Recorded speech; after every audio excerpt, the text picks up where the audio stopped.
Hi, I'm Maggie. Thank you for stopping by Crafts the Charm today. You are most welcome here. Today is our fourth craft in our fisherman-themed Christmas tree ornament series. And if you've missed any of the others, I can include a link to the playlist up there and in the description below. So today we're going to do something that I think is a very iconic fishing-themed item, and we're going to do it in miniature. Let's go have some fun. So I got this little crate at the Dollar Tree, and I decided that I would try to make a lobster trap out of this crate. So the first order of business was getting the crate apart, and each of these little slats on the crate is really made up of 2, maybe 3 thinner pieces of wood, and I thought that was perfect. So I tried to separate them. So using a blow dryer as a heat tool and my little screwdrivers, I did my best to take this crate apart, preserving the length of these pieces of wood, but making them thinner. And I did resort to using a knife too, because I wasn't able to completely melt that glue and get it apart with heat. So once I did have everything apart, I did have to tidy up some of those pieces, and then in addition to those long slats, I had the 2 ends of the crate, and those have sort of notches cut out of them where the slats were attached. So I wanted to flatten those off a little bit. So I just did a lot of tidying with my little saw. Now, what I want to do is make one of those classic old wooden lobster traps that is rounded at the top. So I was trying to think, what could I do to make those rounded pieces? I don't have a curved piece of wood. So what I decided to do was take a bamboo skewer and cut it not all the way through, just part of the way through at 1/2-inch intervals. And this would allow me to bend it into a curved shape along those intervals. Now, in some cases, I broke the bamboo skewer, but I was able to make 4 of those so that I could attach them to those pieces of wood from the crate. So each of those pieces of wood becomes the bottom of one of my lobster traps. Now, one of them I tried to do with wood glue. I think I just naturally see wood and think that I have to use wood glue.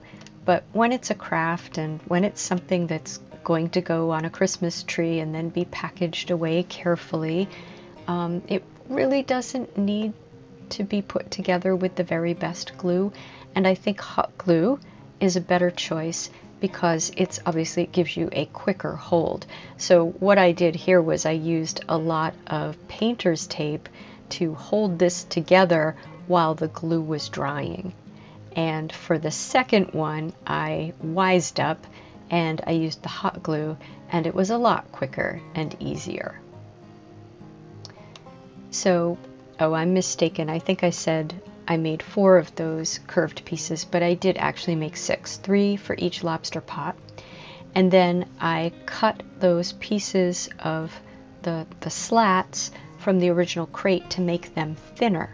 Now, these do not have to be neat, they do not have to be uniform, because we're trying to make something that looks like one of those really old, I'm going to say antique, lobster pots.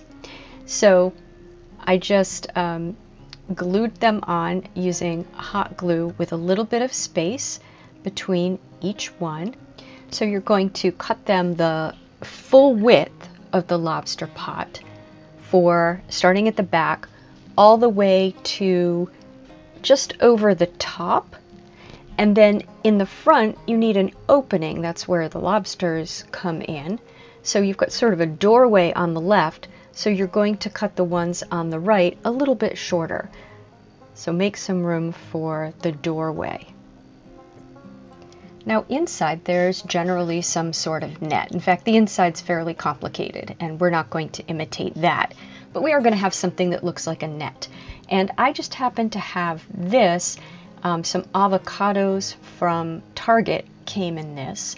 So if you have something like this, some sort of netting from some sort of grocery item or other item that comes in netting will work here. So we're going to mostly stuff that inside, but we are going to want, in that little doorway, a sort of a round opening for our lobster to get through. Before we finish it off with the net though, let's paint it. And I have some gray chalk paint here. It just happened to be, when I was doing this project, the only gray paint that I had. And so this is the Folk Art Home Decor chalk paint in Parisian gray.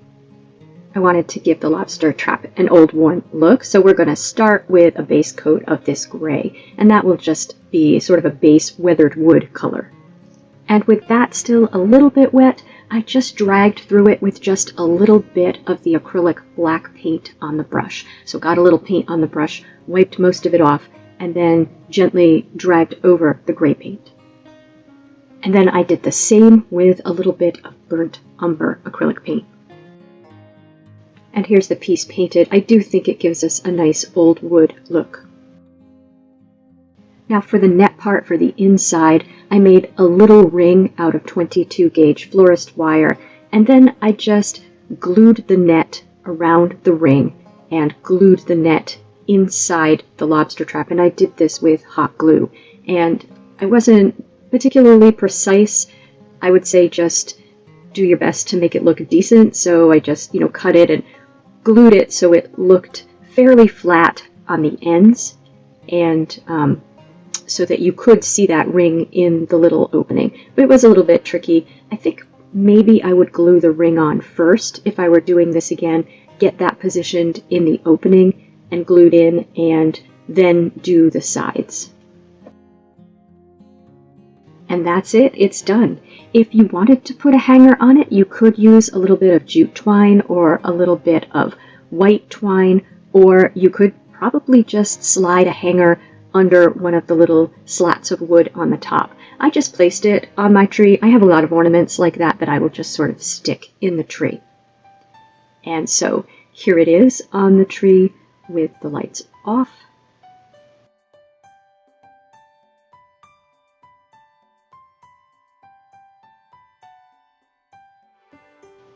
And with the lights on.